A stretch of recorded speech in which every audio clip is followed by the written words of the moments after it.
Hey everybody, it's Dr. Eric Balkowitz. We're back for another edition of Thyroid Thursday. Today we're talking about the ability to convert T4 to T3. Recently had a conversation with someone who was told that they lost the ability to convert T4 to T3. That's why their T3 and free T3 were low. That's why they were going to require T3 medication for the rest of their life. So let's talk about it. This is a person who's diagnosed with hypothyroidism. It wasn't a thyroidectomy, it wasn't radiation. It was an immune-driven thyroiditis, okay? And so they were put on T4, TSH, T4 got better, but they still were symptomatic. After tinkering with medications for a while with the allopathic physician, they went to a functional or integrated practitioner, and that practitioner ran a fuller panel. So the lower T3, the total T3, lower free T3, and higher reverse T3, and said, hey, you can't convert T4 to T3, therefore you're gonna need this T3 medication. And the person's been trying to find the magic dose of T4 and T3 combination that's gonna make them feel better.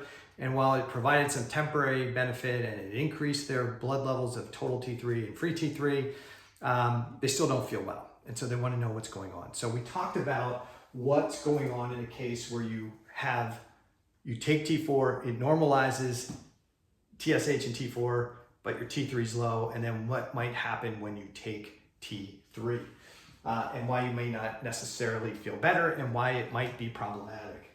So when you take medication or your thyroid gland makes T4 is a less active hormone. Primarily what happens is T4 needs to get brought into the cell and converted to T3.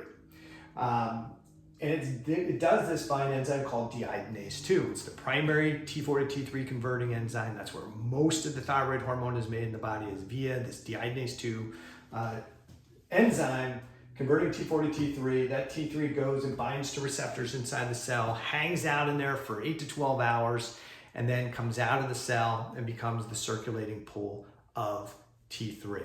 Okay, and that's what you see on your total T3 and free T3 on your lab tests. When T3 is in the bloodstream, that can come into the cell, go right to the receptors, and it hangs out inside the cell for about 30 minutes, and then it goes back outside the cell to become the circulating T3 that can go into another cell or tissue.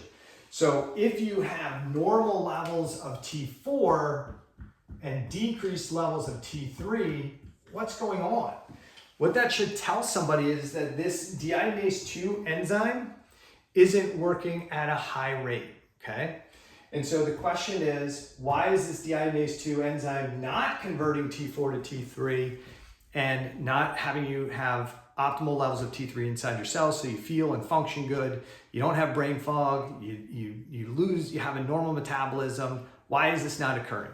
Well, there's a couple reasons why this may not be happening. One that probably gets too much press is that you have a Deiodinase 2 polymorphism that reduces the ability to convert T4 to T3. It doesn't prevent the conversion of T4 to T3, but it can reduce the conversion of T4 to T3 by about 20% based on some of the most recent literature. So that could cause you to have a normal T4 but a lower T3. But I don't think that that's the primary reason for most people to have lower T3, and especially if reverse T3 is elevated. The primary reason for lower T3, higher reverse T3, is because the cell is not wanting to convert T4 to T3, and therefore if there's less T4 to T3 conversion by these cells via Deiodinase 2, there's less T3 to go out into the bloodstream, therefore the circulating T3 is lower. So why does that happen? Well, we said one of the factors could be a Deiodinase 2 polymorphism. That could be a factor, but probably not the biggest one. Probably the biggest one is the state of the cell.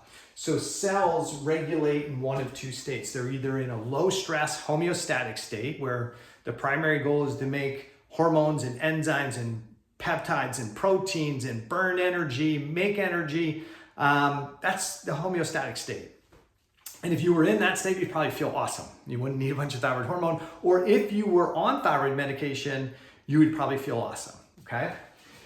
But if this cell is in a stressed state, a state we call allostasis, and that stress could be caused by physical stress, chemical stress, emotional stress, microbial stress, poor breathing, Lots of factors, cumulative factors, can contribute to an excessive stress load. So there's so much stress being perceived by the cell that now the cell says, whoa, there's a threat. We're going to need to slow down the metabolism and deal with the threat. And this is an appropriate adaptive response. You can look up something called the cell danger response. I talk about that in my book with Dr. Kelly Halverman, The Thyroid Debacle. But if you have a cell stress inflammatory process going on, cells adaptively decrease the conversion of T4 to T3 by this deiodinase 2 enzyme. And what happens is there's another enzyme, it's called deiodinase 3, and deiodinase 3 increases, and that results in T4 coming back out of the cell as reverse T3, and T3 being deactivated into something called T2. So what happens? There's less T3 inside the cell, and therefore there's going to be less T3 in circulation in the blood. So your total T3 and your free T3 is going to go down. Okay? So this is an adaptive response. Now, should we give somebody T3 medication in this situation? It all depends. What are we trying to accomplish? I want that person maybe just to feel a little bit better. Okay, you can give them some T3 and see if that makes them feel better. You could say, well, the person doesn't have a thyroid gland that's functioning appropriately. We're giving them full replacement of T4. And since the thyroid gland makes some T4, maybe about 100 micrograms or so, and it makes some T3, maybe 10 micrograms of T3, we should give this person some T4 and some T3. Okay, that makes sense to me. But if they're already getting T4 and we see reduced conversion of T4 to T3, is that lower level of T3 because it's the lack of production of the gland, or is that reduced T3 because of this cell stress inflammatory process? In many cases, I think it's part of that cell stress inflammatory process. Because if we just gave that person the extra T3, they'd probably feel good with an extra 5 or 10 micrograms of T3. But if we give them some T3, that T3 can get into the cell. But remember, if there's a cell stress inflammatory process going on, that deiodinase 3 is still going to deactivate the T3 that's trying to get into the cell along with the T4. Okay? So what happens ultimately? If they're taking T3, their T3 levels are going to look higher, especially if they take their T3 medication and then get their labs done. But it doesn't necessarily correlate with increased T3 inside the cell that hangs out in there and supports the metabolism. The cell metabolism is downregulated. And so what happens is somebody gets T3, they do their blood draw. T3 looks better because they just took their T3. Their free T3 looks better because they just took their T3. And somebody says, now you're good. We might even see something like the lipids improve because the liver is highly dependent on the amount of T3 in circulation. But other tissues, brain, muscle tissue, may not function well because they rely heavily on the amount of T3 converted by this enzyme deiodinase 2. So, is what's going on an inability to convert T4 to T3? Probably not. It's probably an adaptive downregulation. So what do we do? Should we give T3? Should we not give T3? That really is dependent on what you're trying to accomplish. But ultimately, there can be some challenges. When we prescribe T3, it can definitely improve some symptoms, at least temporarily. And it may improve some of the labs, as I said, at least temporarily. But there's side effects that may occur too. The benefits of that T3 may only be temporary, okay? And so a lot of times people start at 5 micrograms, then go to 10, then go to 15. They may actually need to continually increase the dose, and sometimes not just of T3, they may have to increase the T4 because if they're not taking a full day's production of T4, maybe they're only taking 75 micrograms, as they start adding T3, along with that T4, the T3 and the T4 suppress the pituitary's production of TSH. Now the gland that was making some T4 makes less T4. There's less T4 in circulation, less T4 to be able to get converted to T3. Plus we got this inflammatory downregulation, so they often are going to need more T4. And it may result in requiring, like I said, more T4 along with more T3.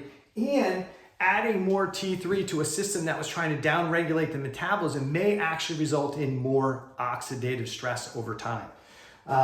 So the last piece of this, if you have the cell stress inflammatory process going on, adding T4, adding T3 doesn't fix the cell stress inflammatory process. You still have to address it, or the hormones that the gland's making or the hormones that we're taking are still going to be getting deactivated. The problem is we typically don't measure them, and so we don't see that that's the case. That's the significance and the importance of looking at person's signs and symptoms and then looking at a more comprehensive lab panel to say, even though we've somewhat, what somebody would say is optimized their T3 and free T3 levels with medication, has it translated into improved cellular physiology? And many times it does not in the person who's still frustrated.